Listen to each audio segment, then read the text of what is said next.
Hello and welcome to Knit Tea Live from my hotel room.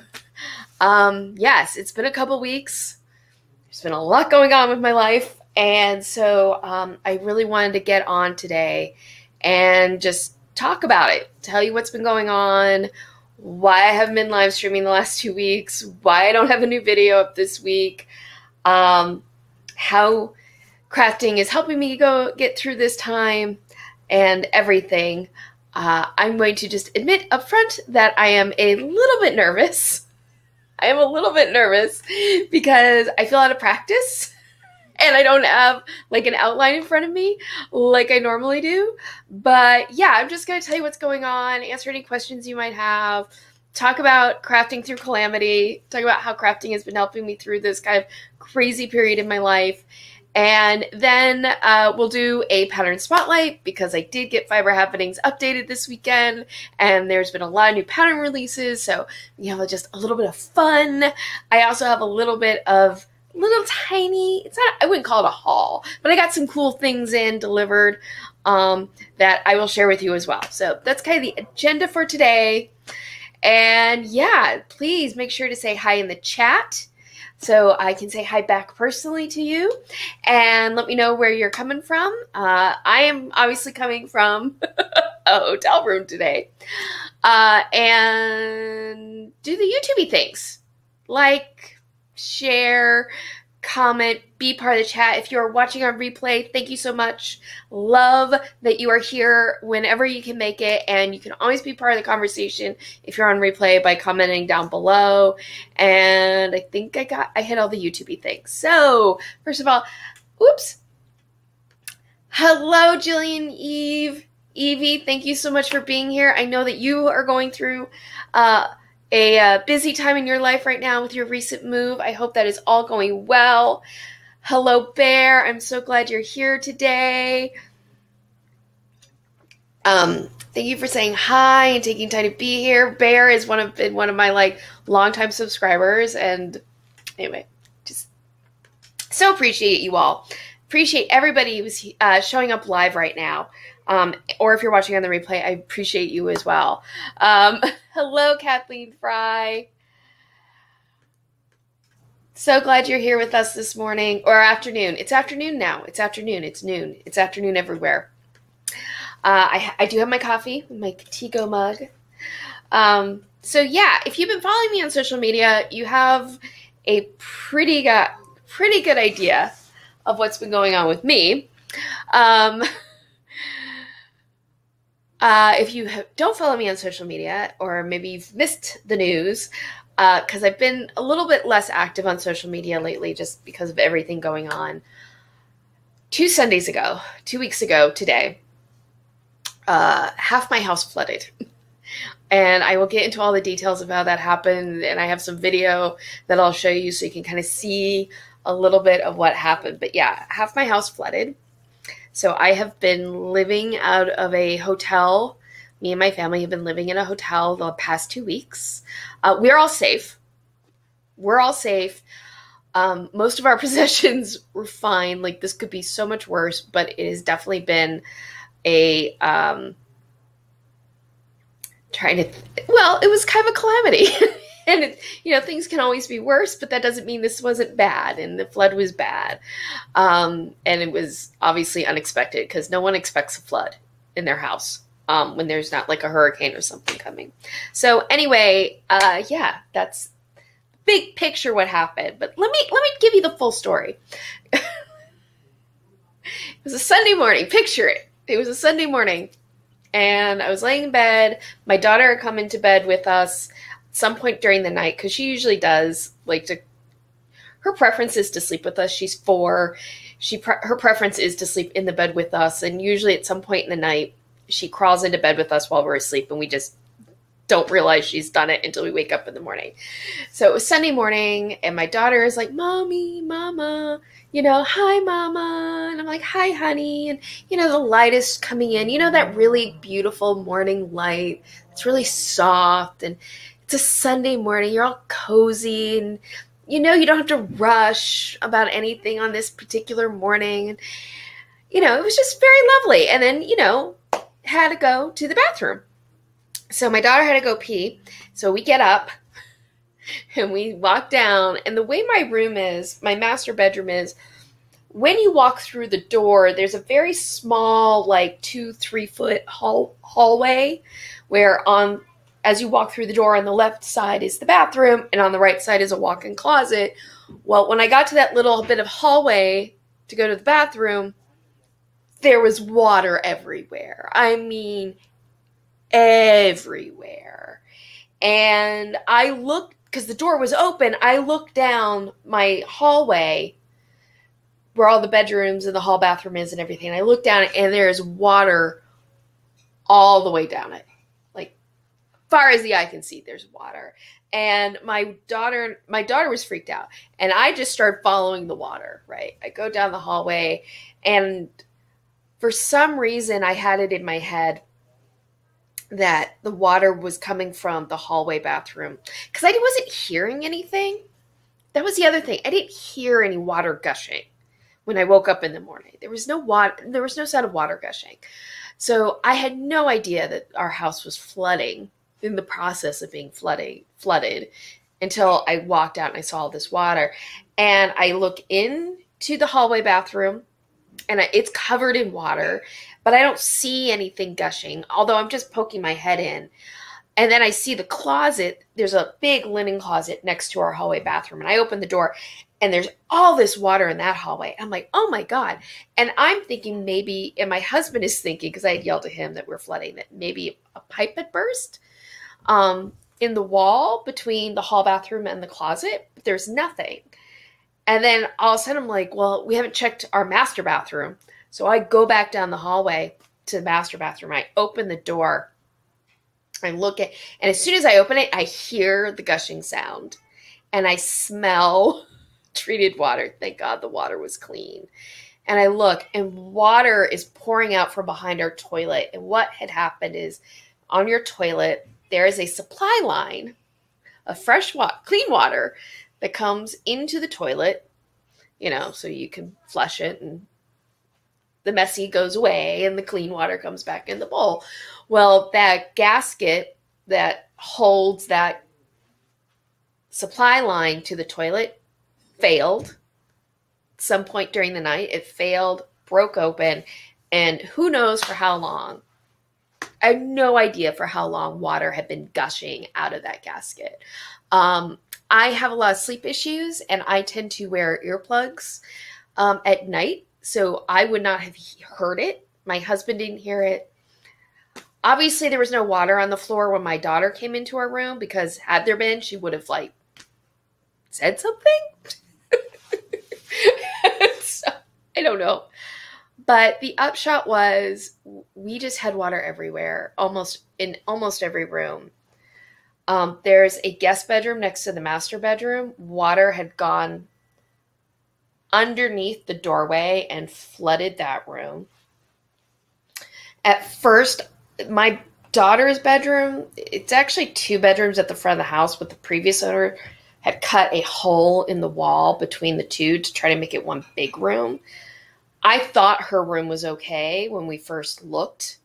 I thought the water had just gotten into the guest bedroom, our room, the bathrooms, the hallway closet. The craft room, there was no water underneath the door, so I was like, okay, my craft room is at least safe. And my husband and I, we just jumped into action. My husband started making phone calls. He started calling ServPro, he started calling the insurance company, while I worked on trying to just clean up as much water as I could. Our master bathroom, this is so weird, but our master bathroom actually has an exterior door on it because we have a pool in the backyard. And so that door lets you kind of get to the pool, to the bathroom without having to walk through the entire house. So I opened up that exterior door, and I got a push broom, and I was pushing water out of the house. And getting as many towels as I could to sop up water, to try to clean up water. And I thought my craft room was okay. And once we had gotten as much water dried up as we could, we were just waiting for ServPro to come. to help clean up. If you don't know, ServPro is a company. It's a franchise, actually, company here in the United States that really what they do is if there's a house has been flooded or there's fire damage, they come in and they clean up. And they have industrial equipment to help clean up and dry out and do all of that work. And so we were waiting for ServPro to show up. And we were eating breakfast. And for some reason, something in my head just went, maybe double check the craft room. Why don't you go double check the craft room? So I go into the craft room to double check it. And remember how I thought that my craft room was okay? Yeah, no, there was water in the craft room too. What happened, it didn't even occur to me something like this would happen. What happened was water went under the doorway into the guest bedroom that's between my master bedroom and my craft room, and it flooded into there and then went underneath the wall into the craft room. And actually, I forgot to set this up. I'll show you this picture real quick, but I got to load it first. I forgot to load these photos because I was going to show you.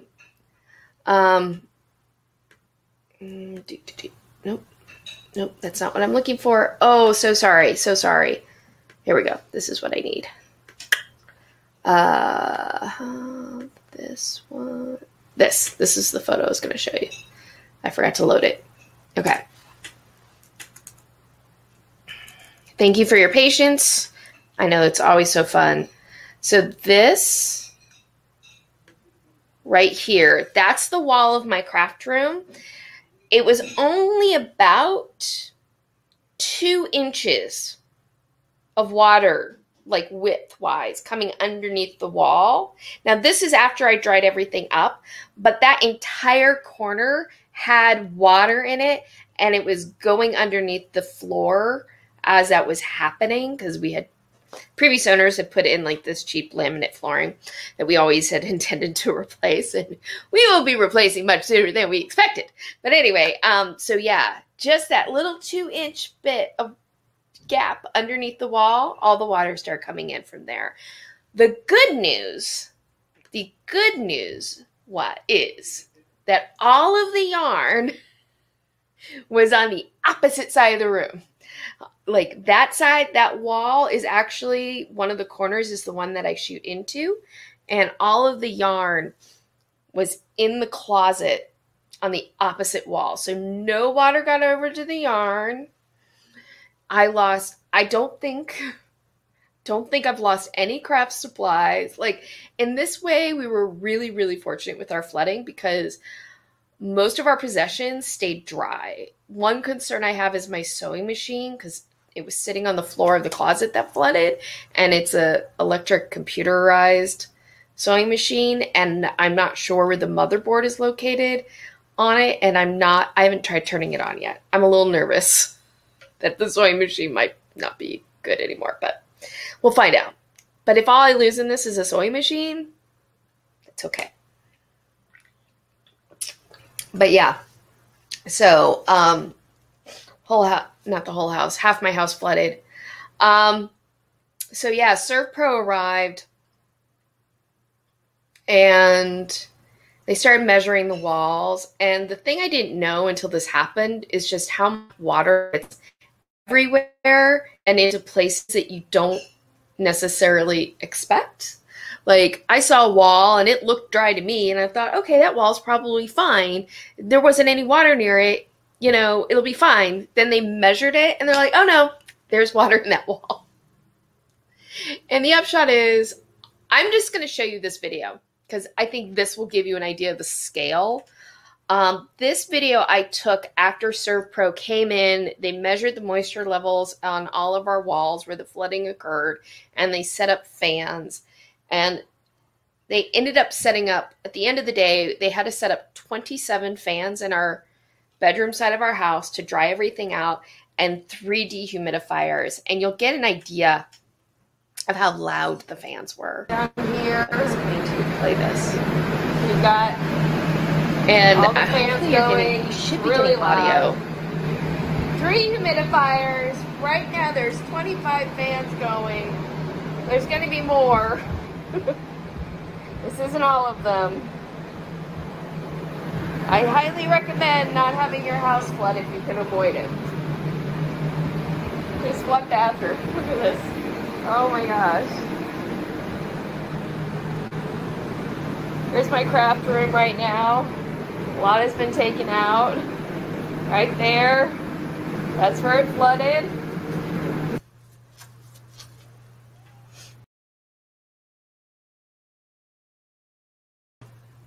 So yeah, it was really loud.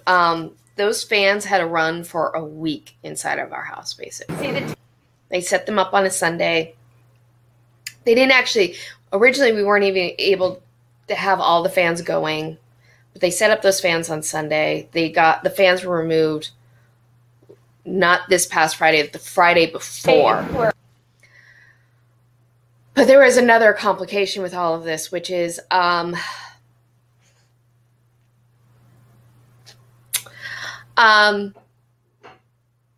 so our house was built in 1968. Oh, that one. And houses built in 1968 oftentimes have asbestos in the walls.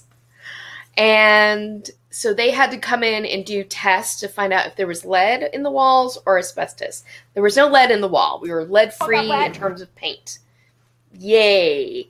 But there is asbestos in the walls. And the thing with asbestos is if it's just all solidified and in your wall and not crumbling and not getting in the air, it's fine.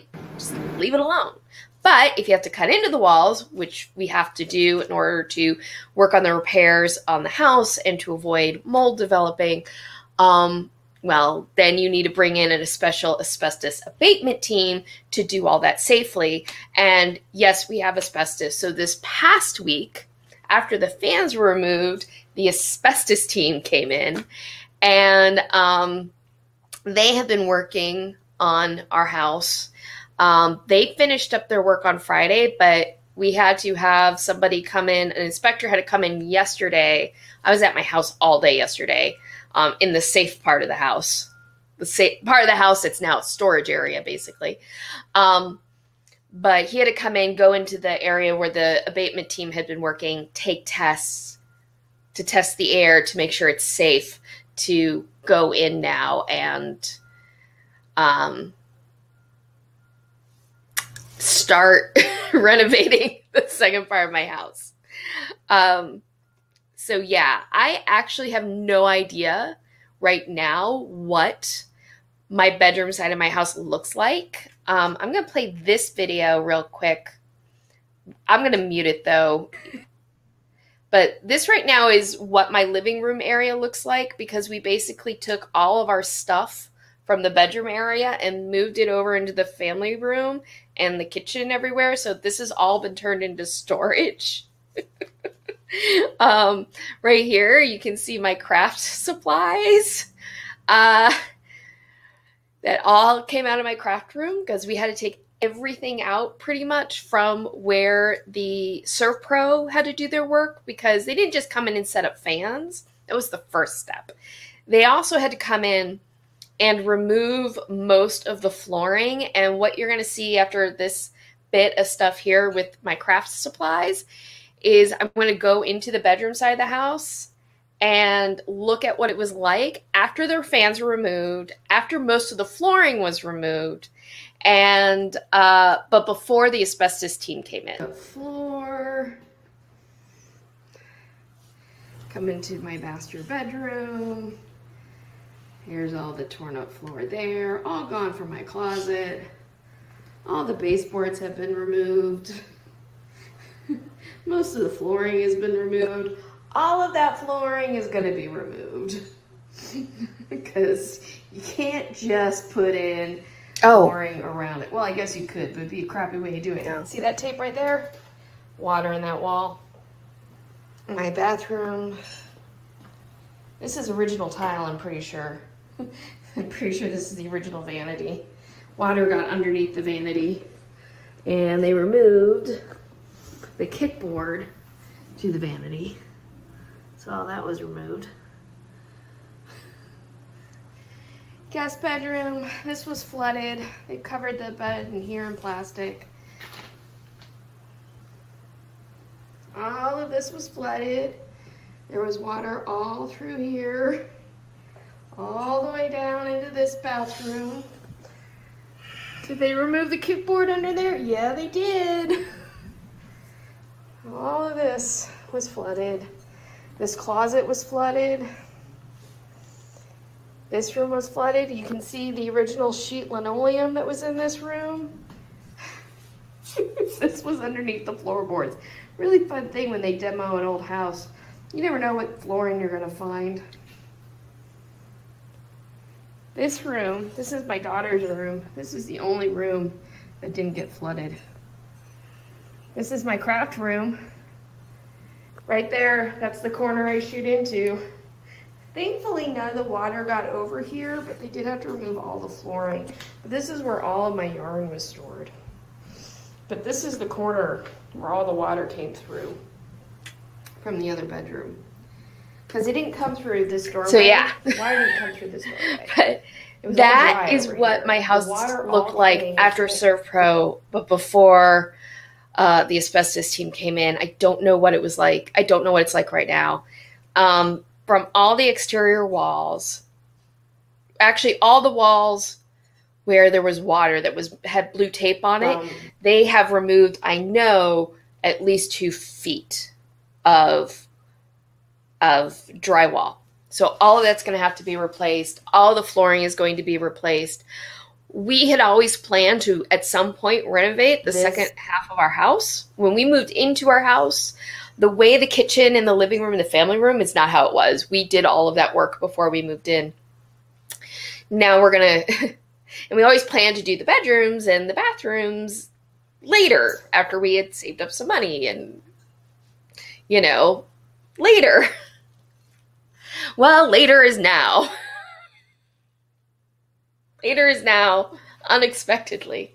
So yeah. But I mean, we're in good hands. We're very fortunate. Like, the person who helped us with our redesigning our kitchen and our family and living room, we became friends.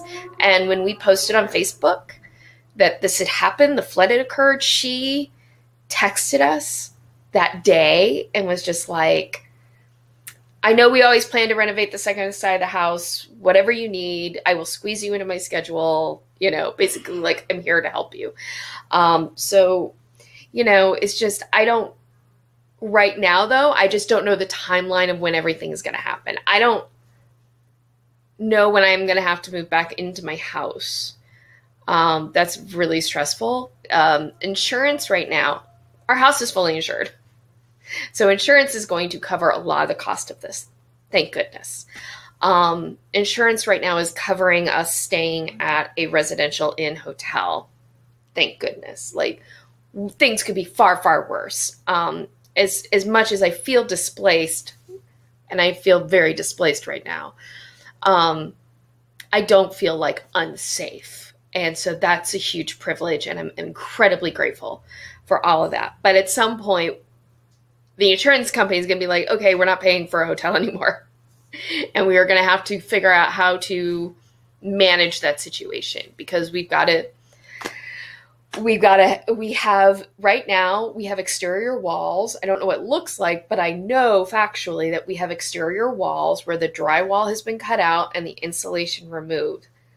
I don't know how long it's going to take for us to get a contractor in to repair that and what that's going to entail. There's just a lot of unknowns right now. And that is part of the reason why I haven't been as active on social media, and I didn't get a video together this past week, because frankly, like, a lot of my mental energy right now is being very much consumed with just kind of dealing with this calamity that occurred. So, Bear said, "Oh man, what a pain. May the rest of the cleanup and repair go quickly for you." Thank you. I really hope it goes quickly. I really hope. I mean, it'll happen as quickly as it happens. you know, because, yeah. But I mean, we have to replace all of our flooring. We have to replace all of the baseboards. We have to put up drywall where that's been cut out. And since we're doing all that anyway, we're going to make sure our house is on a slab foundation, which means all the plumbing is underneath concrete. And that means that if one of our lines breaks or there's a problem with it, the way to replace a pipe is you have to break into the foundation, which actually we did that when we renovated the kitchen, because we changed where some of the faucets and stuff were in the space. So they had to break into the foundation in order to move those water lines around. It's not a big deal, but it's a big job. So we're going to make sure that we check, since we got all our flooring ripped up anyway, before we replace it, we're going to make sure that we have a plumber come out and check our water lines and the pipes, and just make sure, like, if there's anything that needs to be done to that, now's the time to do it before we lay down new flooring. So yeah, there's a lot of work ahead of us. And that's what's been going on. I'm trying to think if there's anything else. But yeah, that's basically what's been going on with me and my life. It's been very stressful. Oh, I didn't even tell you this part. Okay, let me tell you this funny story. Which actually, there's a silver lining to this I'm very excited about. Notice that my lighting, when I have live streamed in the past, my lighting has been a pain in the butt. And it's because my lights were always too bright and too close. And so I was always trying to find a way to have better lighting for my live stream so it would look better. Well, I was planning to shoot that Sunday morning. Sunday morning, I wasn't going to live stream, but I was going to shoot video and do some stuff. So my lights and my cameras were up in the craft room for me to shoot. And so I had all this stuff, and my craft room was kind of disorganized and a bit messy. So I guess another silver lining is I will have an opportunity to get that in better shape at some point. But anyway, so I was trying to break my lights down. And in order to break my lights down, I have to remove the light bulb, right?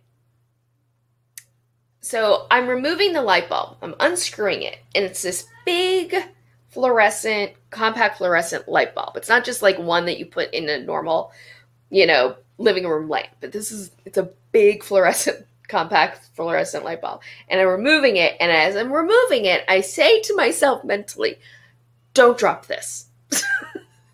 So I'm taking it and I'm moving it. And I'm going to put it down on the table that's next to me that I shoot at. And as I go to do this, what happens? Slips out of my hands and falls and breaks and crashes. And there's now fluorescent light bulb glass everywhere. And I'm barefoot. So I yell to my husband to come save me, because I literally can't move. Like, I am like a statue, because if I move anywhere, there's glass. And he comes in. He thought I had sprained my ankle, because normally when I yell out to him in the tone that I did, normally I've sprained my ankle. Thankfully, I had not sprained my ankle, although I came very close a few times while I was trying to clean up all the water because it was slippery. But anyway, so that glass light bulb broke. So anyway, I ordered a new light bulb, and when I did, I got a new kind of light bulb. It's like this LED light bulb that has a remote, and it's so cool because with the remote, I can point it at the light and I can I can make it brighter. I can make it dimmer. It has a dimmer basically. I can change the color temp. And so that was something good, even though like when the light bulb broke, I was devastated in that moment. I now have a better light bulb situation. So, sometimes horrible things happen and there's something good comes out of it. Like you end up getting a better light bulb. Through all, and if I seem a little like scattered or searching for words, the truth is the mental toll this has taken has been significant. I have felt displaced. I still feel displaced, and it's hard for me to plan right now. It's really hard for me to plan right now.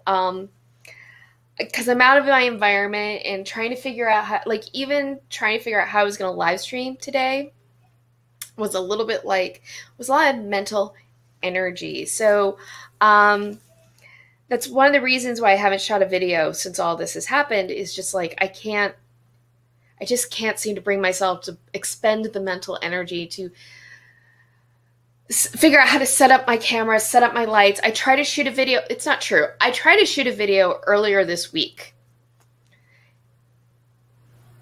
and I shot it, and it didn't work.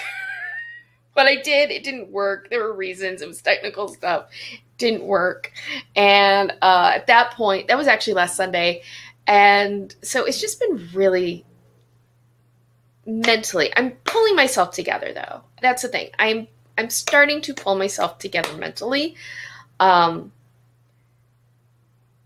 starting to pull myself together mentally. And something that has definitely been helping me through this has actually been crafting.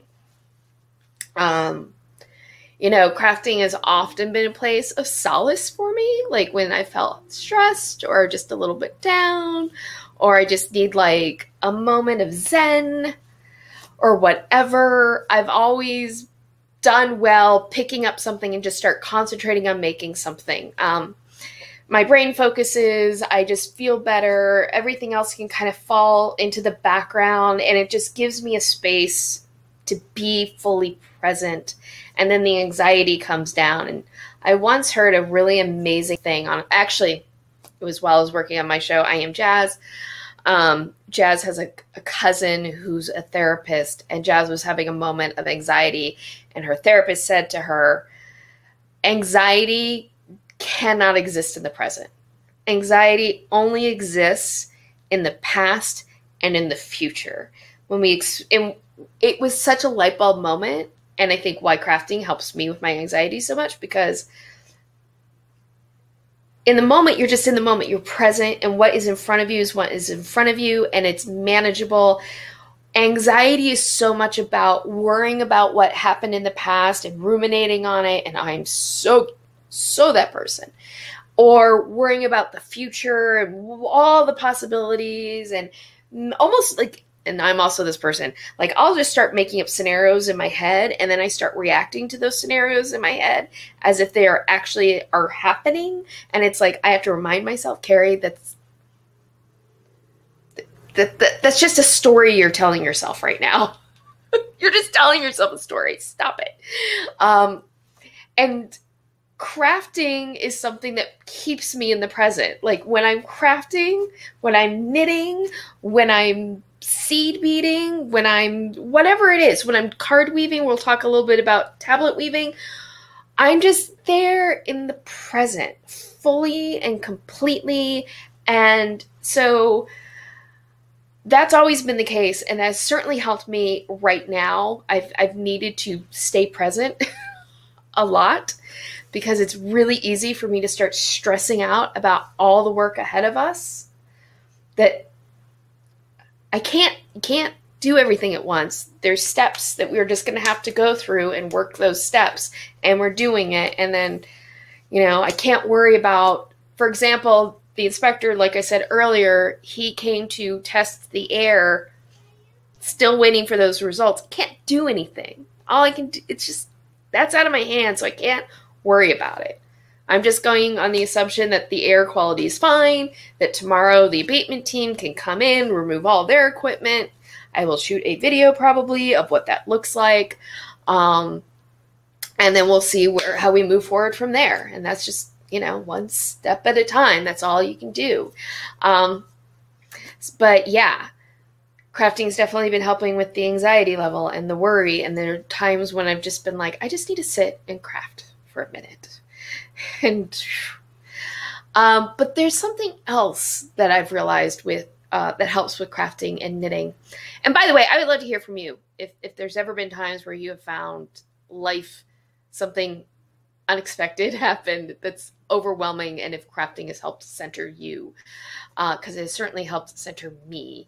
But something else. It went around, I saw it on Facebook and on Twitter last week. Somebody had posted about learned helplessness. I wish I had grabbed a screen grab of it. But basically, the post was that there's something called learned helplessness. And what that is they've done studies on various animals, probably humans as well. And if you take people or animals, even a mouse, let's say a mouse. If you take a mouse and you put them in a maze to find cheese, but you make it impossible for the mouse to find the cheese, there comes a point where the mouse just gives up. But it doesn't just give up in that situation. It learns helplessness. The lesson it takes away is, I am helpless in this environment, therefore I can do nothing. And then the mouse does nothing. Even once the cheese might become attainable, because the mouse doesn't believe it is, it doesn't try anymore. But if they give the mouse a task, they make it very obvious, like, here's the cheese, you just have to go get it. And the mouse goes and gets the cheese and completes that task. Then that learned helplessness goes away. And they will try to find the cheese again in a larger. So that's basic lesson was the way that you can overcome learned helplessness is by accomplishing something, anything. And to quote the thing, even if it's a knitted sock. And I think that was something that has been true for me the past 2 weeks, was I think I was starting to fall into early on learned helplessness because I felt so helpless in the situation. But whenever I would start crafting, just even completing one row of knitting or a few picks of tablet weaving, something is like, I'm not helpless. I can do things. I can accomplish things. And that constant reminder has helped me quite a bit through this period of time, that, you know, I may not be able to do everything, fix everything about everything that has to be fixed right now, but it doesn't mean I'm helpless. There's lots of things I can do. So, you know, whenever you're stuck, and this is a way, though, I think that as crafters, we can kind of use our crafting when we need to remind ourselves, like, hey, maybe I can't control everything, but I'm not helpless. Let's see. I've been talking for a while. Let's see. Bear. Totally understandable. Try not to feel bad or pressure to do more or even lives. Oh, thank you, Bear. Yeah. I appreciate that. And I actually really appreciate that because I put a lot of pressure. It's pressure I put on myself. I put the pressure on myself. Well, that's not exactly true. YouTube algorithm and analytics can make you feel very pressured to constantly be producing videos, constantly posting, constantly doing your videos. But it's because I want my channel to succeed. Oops, lost focus. Because I want my channel to succeed and remain and growing, I put a lot of pressure on myself to constantly be trying to, you know, post videos and do lives and everything. But thank you for the permission to take that pressure off myself, because you're right.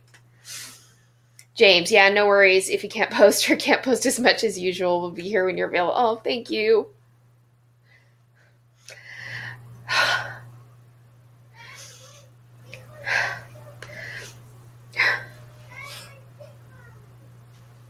Sorry. I promised I wasn't going to cry. Sorry. I hate crying in public. I actually really, oh my God, there was one night in the hotel room.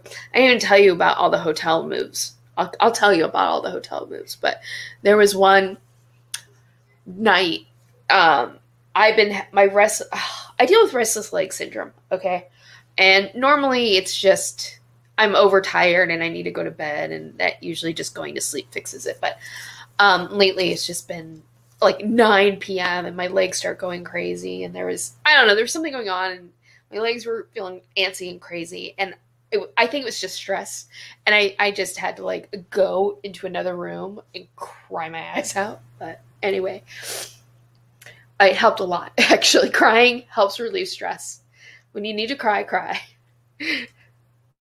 But James says, So I've heard learned helplessness before, but I never related it to crafting. That makes so much sense, right? It makes so much sense when I read that.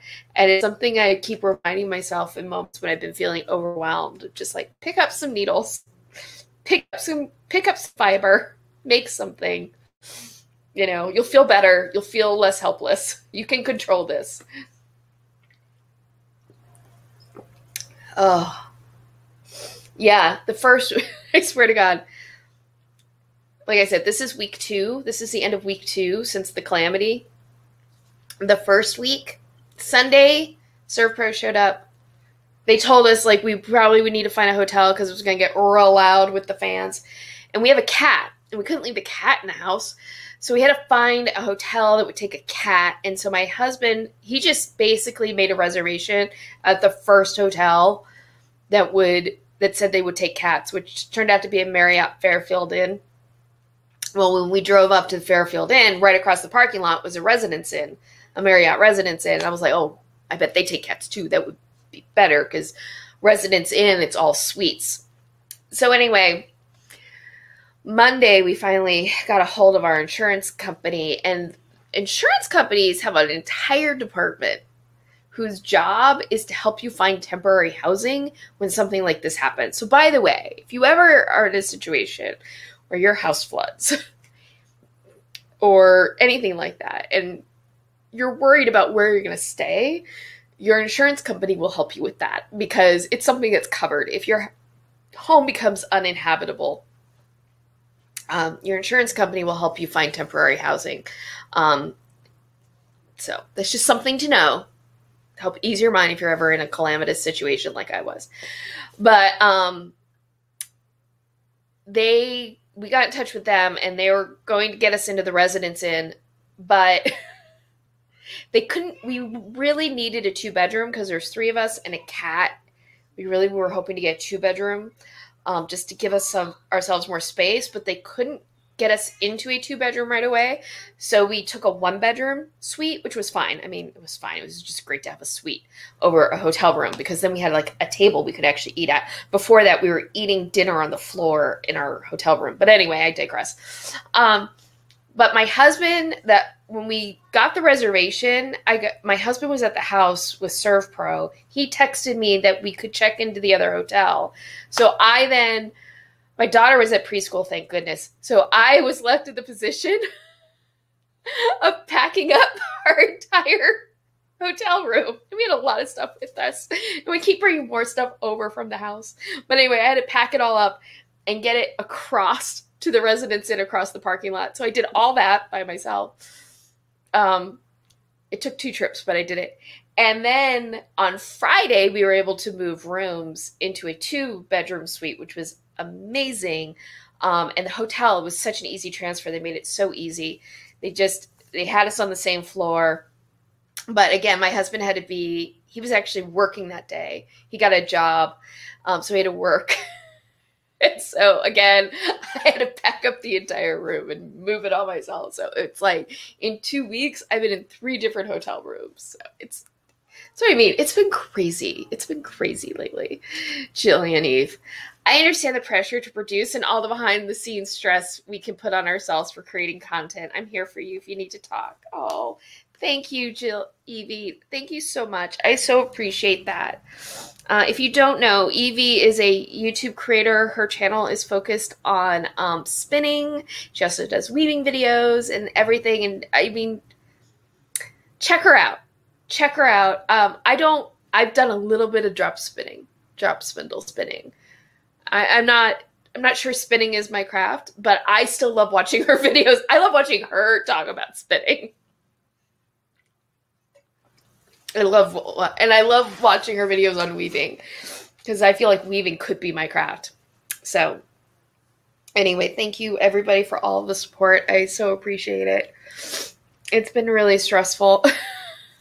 It's been really stressful. And I mean, like I said, I'm very lucky. I'm very fortunate in so many ways. I have an amazing husband. My daughter's awesome. We're adults and we're struggling. She's 4. And she's been such a trooper. Like, she amazes me. Like, I want to have her fortitude. um, yeah, but, you know, things could be far, far worse than what they are. I mean, even our house could be far, far worse. The one thing we were all so happy about, me, my husband, and our designer who helped design our kitchen, was the fact that that side of the house, there was no damage. We didn't even have to remove a floorboard, a baseboard from that side of the house. I mean, it's become storage, but it's all fine. My kitchen is fine. Oh my God. I love my kitchen so much. I miss my kitchen. I think that's the other thing, though, is I just miss me being in my environment, right? Yesterday, I had to go to the house to be there for the inspector while for two reasons. One, it was my day to cook. Saturdays, traditionally in our family, my husband and I both love cooking. But because so often in our married life, in our parenting life, we've been in the situation where I've been working, he's been home. And during those periods, he does most of the cooking. So Saturdays are kind of always my day to cook. So what we've been doing, even though the hotel room, the suite has a kitchenette, it doesn't have a stove. And we have just found it easier to go back to our house, cook there, and then bring the food back here to heat up. Although, let me tell you right now, there's way more you can do with a microwave than most people realize. And I've been seriously thinking about at some point doing a video about the microwave being an underutilized appliance in the kitchen. Let me know if you're interested in that, because I do love to cook. Cooking is one of my crafts. But anyway, so yesterday was my turn to go to the house to cook, and I had to be there for the inspector, and I was pretty much there most of yesterday. And even though it's covered in clothing and craft supplies, it just felt so nice to be in my space where I know where everything is. I have this amazing blender that I love that I make smoothies in. And I was like, I'm making myself a smoothie today. I haven't had a smoothie in 2 weeks. I miss my smoothies. I am making myself a smoothie. Like,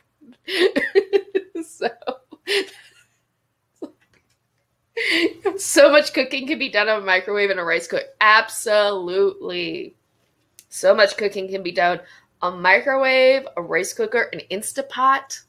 We haven't brought our Instapot here. But if I had to, I could give me an Instapot and an air fryer, and I could do almost all the cooking we ever need to do. Not even an air fryer. Give me a microwave, though, and an Instapot, and I could cook just about anything. And it's good. It's good. I haven't made in a while. I make almost every week. Oh, thank you, Samantha H. Hugs, and yes to microwave tips. You know, I could share with you is how I make chicken salad all the time, and I cook the chicken in the microwave to do it because it's just easy and quick way of doing it. And it is delicious. And it doesn't taste like microwaved meat, and you can do it from frozen. Like, don't sleep on your microwave. Okay, so if anybody has any questions, I'd love to answer them. I've been babbling. Thank you so much for listening. I've really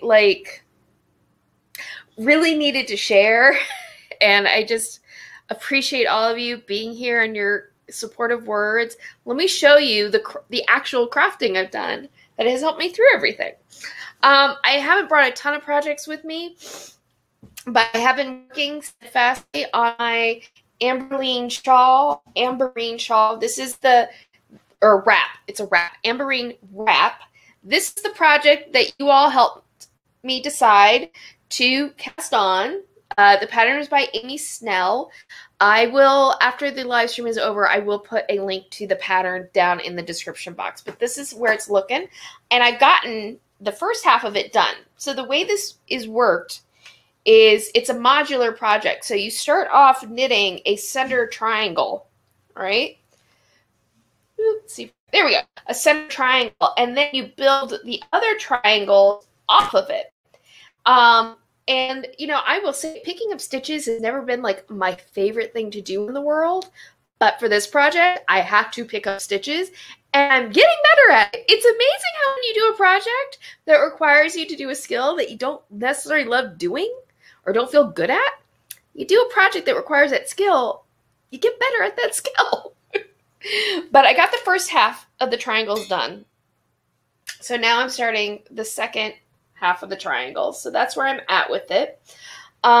These stitch markers are helping me keep track of my increases, or actually decreases on the side. They're helping me keep track of my decreases because these are all triangles.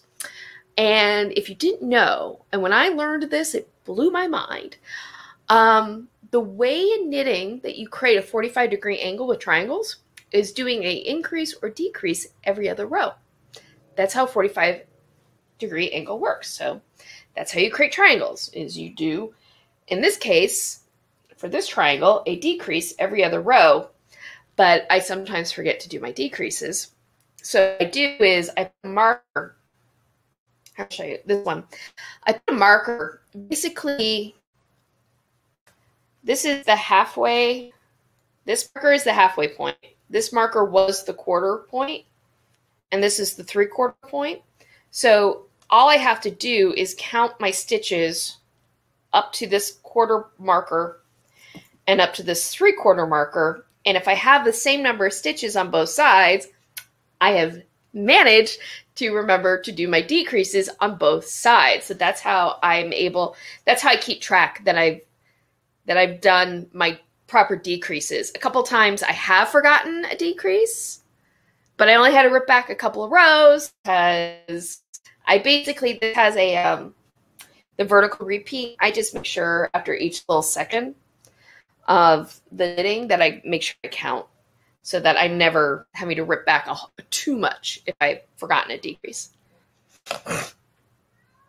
James, oh, that wrap is lovely. It really is. It's a lovely wrap, and I can't wait to block it, to finish it and block it and see all these eyelets really open up. I'm very excited for that transformation.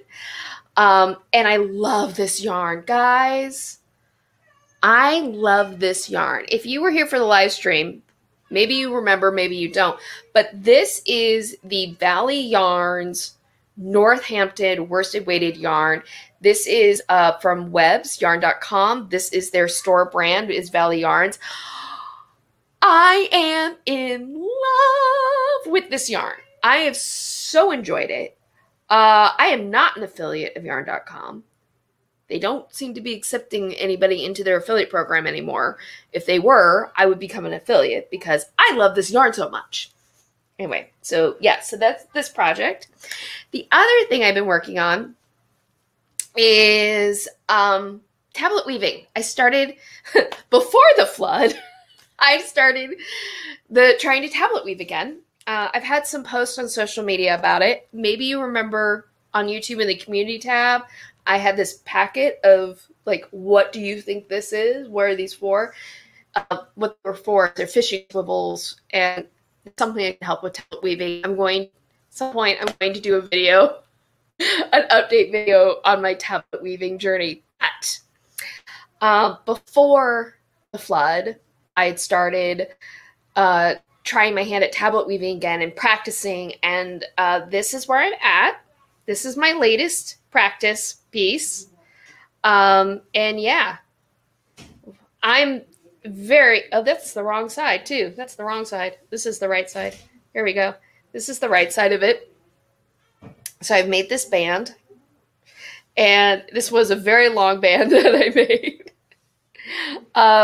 And yeah, I've been so enjoying it.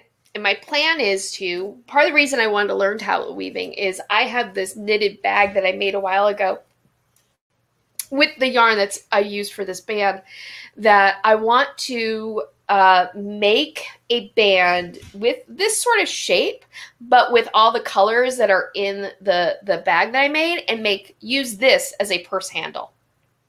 So that is what I am working myself up to, is basically being able to make a band that would be handle for this bag that I've had for a while. So yes, I'm very pleased with how this is turning out. I'm getting better at it. I'm so excited about the tablet weaving that I've went ahead and put a little bit of an investment.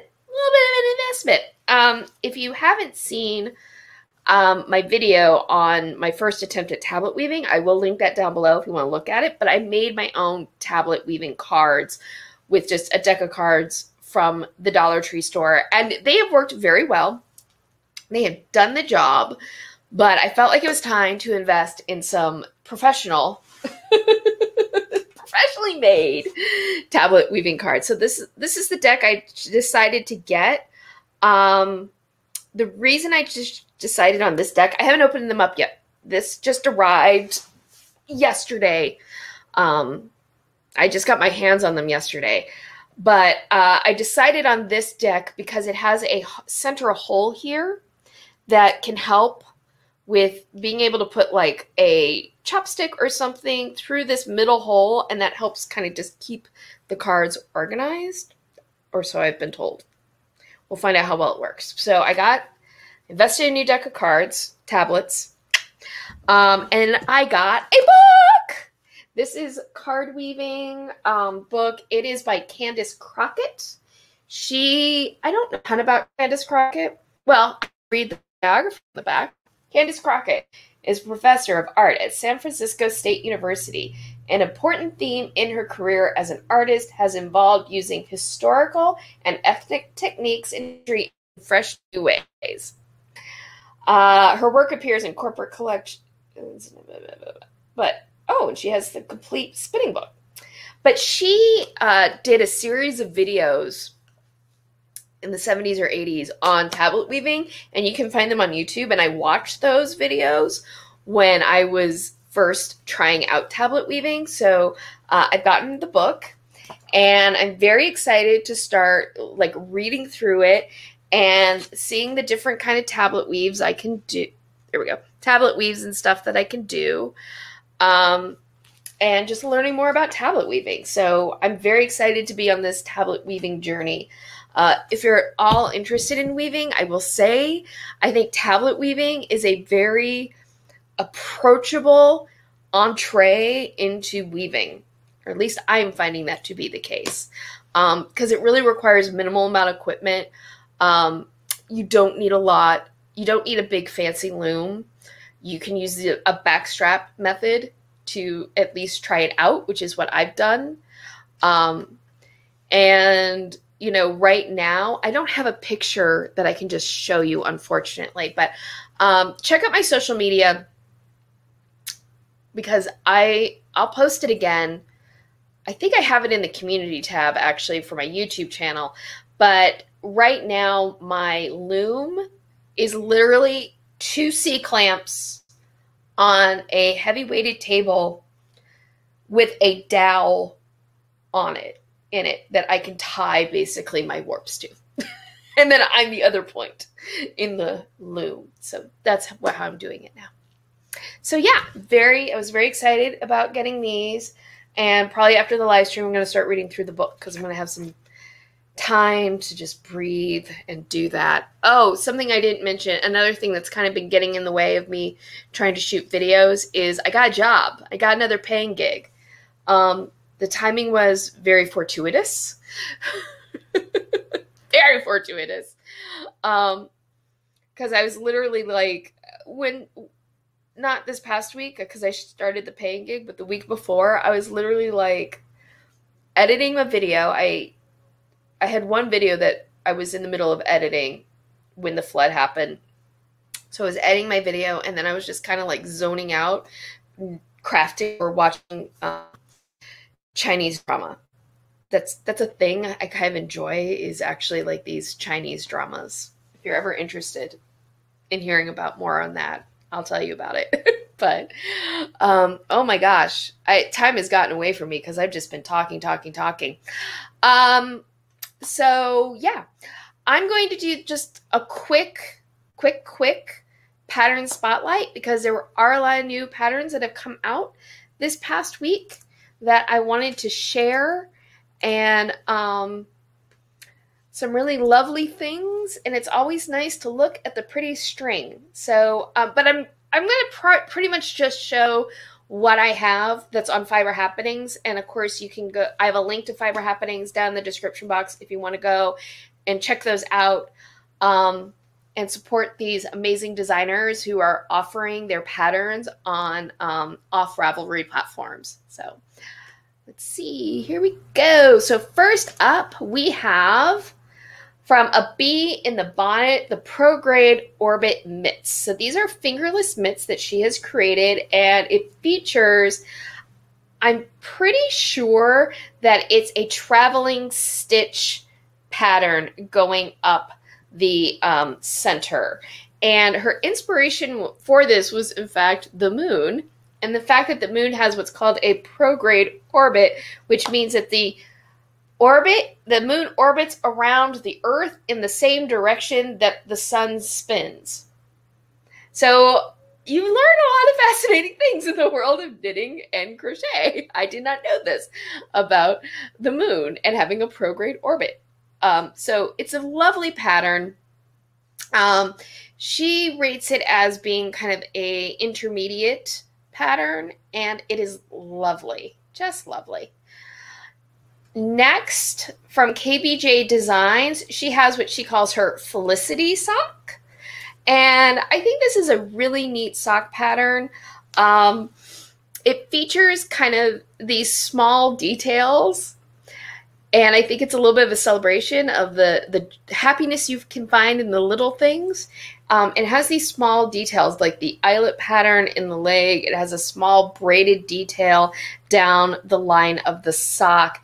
And it's lovely. And it has a twisted rib cuff, which I don't know. I think twisted ribs is kind of fun to do. It always feels a little like I'm being a little rogue doing a twisted stitch on purpose. But oftentimes people like doing a twisted rib because it can look a little cleaner than sometimes just a straight up normal 1x1 rib looks. So yeah, there's that from KBJ. And we're gonna, and here, by the way, since I'm seeing the ad from Knit Picks, a couple of exciting things from Knit Picks. One, they still have their sale on Kindred yarn going on, but also in the next couple of days, I can't remember the exact date, but coming up, it might start next week, but coming up, they're going to have a 20% off all yarn sale. So keep an eye out for that. I will do a post when that sale goes live. It will be an affiliate link because I am a Knit Picks affiliate. Which just means if you click on it and then you make on one of my links and then you make a purchase, I then earn a small commission, and those commissions help support my channel. So thank you, anybody who uses one of my affiliate links. It's so appreciated. And if you don't use my affiliate links, that's fine. Just subscribe. Totally free way you can support my channel always is to subscribe. Liz Cork, who's one of one of my favorite designers of all my favorite designers, one of my favorite. But she has a new sock out called, I always feel so bad because I can't pronounce these. I don't know how to pronounce this, but Tyrol. It's a Gaelic word that means cozy, and I think this sock looks so cozy. It features just a small slip stitch cable pattern, but it mixes together. Sorry, I totally blanked. I need to read the description. Feet are sure to be. It features a garter stitch background with columns of broken rib, slip stitch, and cables and stockinette. So it just looks really lovely. This is knit toe up. And what's interesting about this sock pattern is it's worked toe up, but it does feature a flap and gusset heel because you can knit a flap and gusset heel from the toe up. So yeah, if you've ever wanted to try that, this sock pattern may be for you.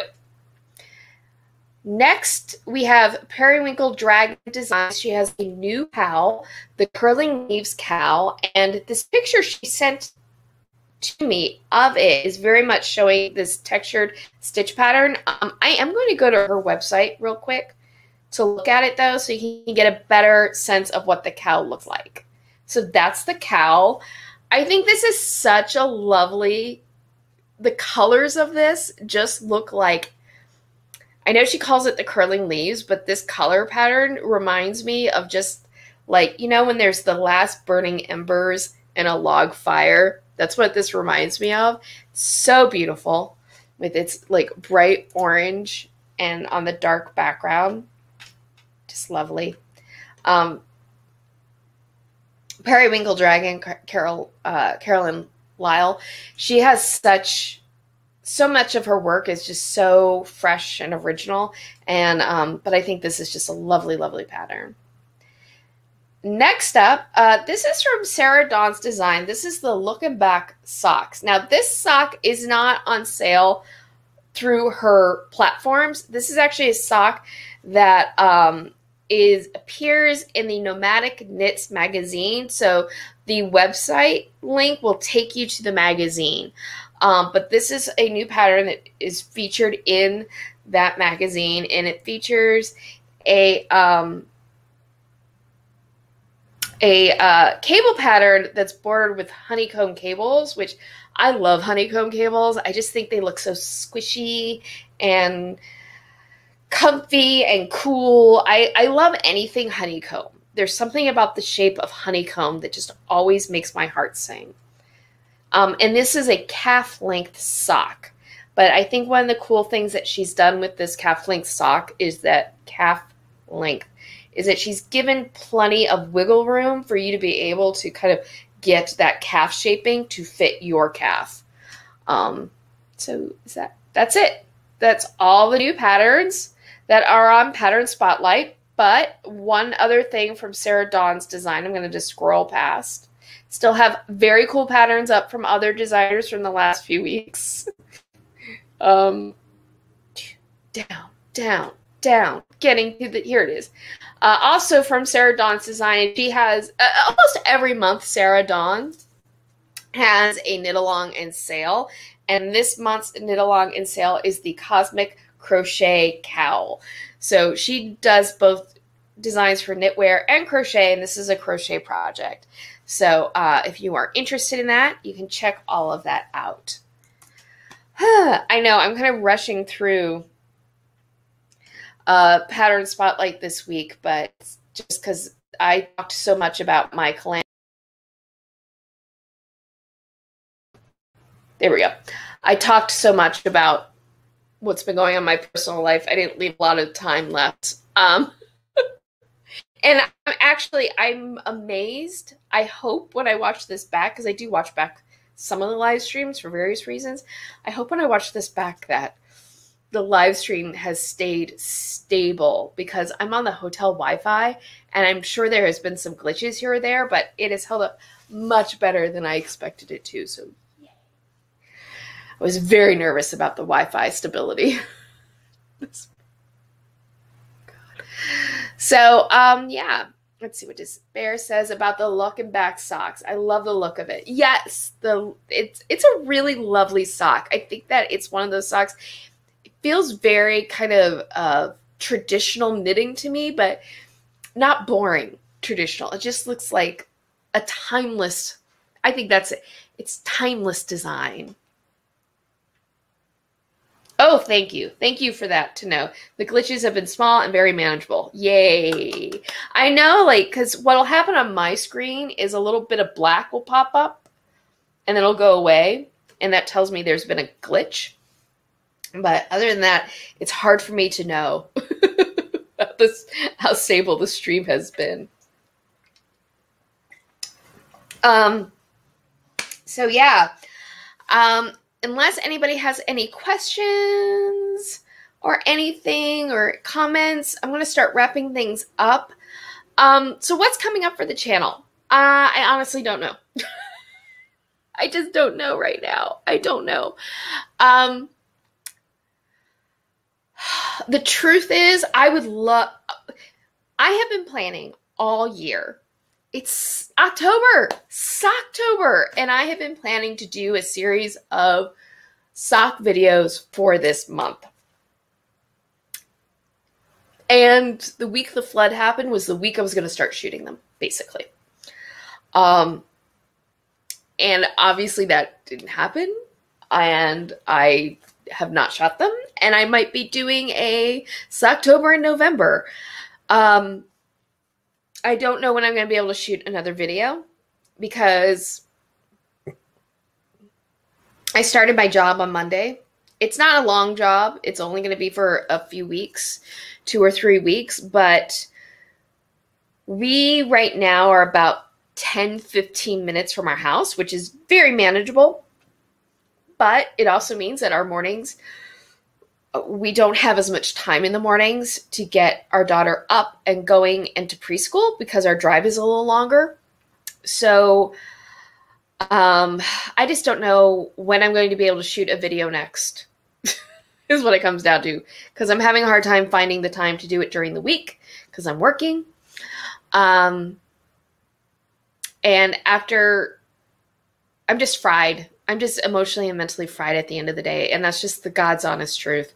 So I may not be able to shoot another video until next weekend. We'll see. Thank you, guys. Thank you. We'll be here whenever you're ready. Thank you. I appreciate that so, so much. I can't even begin to tell you how much I appreciate that. Yeah, so I don't know what's next for the channel. I don't know when my next video is going to be up. I don't know what it's going to be. My hope right now is to at least be able to live stream consistently, and maybe get back a little bit to what Knit Tea Live is normally about, which isn't so much me talking about just my life.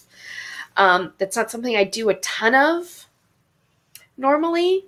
I talk a little bit here or there, but I don't usually just go on and on about my personal life for reasons. For reasons. But I just felt like, I really wanted to share, and I needed to share, and so I decided to share. So yeah, but keep an eye on my social media. You can find all my social media down in the description box. Keep an eye on the community tab. I will be, I've been posting to the community tab about what's been going on, what my schedule is like, things of that nature. And yeah, we'll just see how things go through this period of time. I want to thank you so, so much, whether you're watching right now live or you're watching on the replay. I just want to thank you so much for showing up and watching and supporting my channel and supporting me. I'm just really grateful. I'm really, really, really grateful. Really grateful. And, if you don't want to use an affiliate link, please don't. And don't buy things unless you were planning to buy things anyway. But if you were planning to buy something through, and I happen to have an affiliate link, if you could consider using it, I would greatly appreciate it. If you'd like to buy me a coffee and leave me a tip through Buy Me a Coffee, I would greatly appreciate it. Or just, a super thanks, or if you're on replay, or a super chat, whatever. It's just greatly appreciated because, we're just to help support the channel so that I can buy supplies for videos and all the usual things. So anyway, thank you so much. And I so appreciate it. But truly, if you can't do anything of those things, don't want to do any of those things, I'm just glad you're here. And if all you want to do is give this video a thumbs up, and make sure that you're subscribed to my channel, that's amazing and fantastic. And please do all the YouTube-y things. All right. So again, thank you so much for joining me. I hope that you have a wonderful rest of your week, a great weekend, weeknight, weekday, all the things. I hope you have a great all the things this coming week. And, till next time, happy health and happy knitting. Bye. Crafting. Happy crafting, knitting, crocheting, all the things. Weaving, all the things. But happy health and happy crafting. Bye.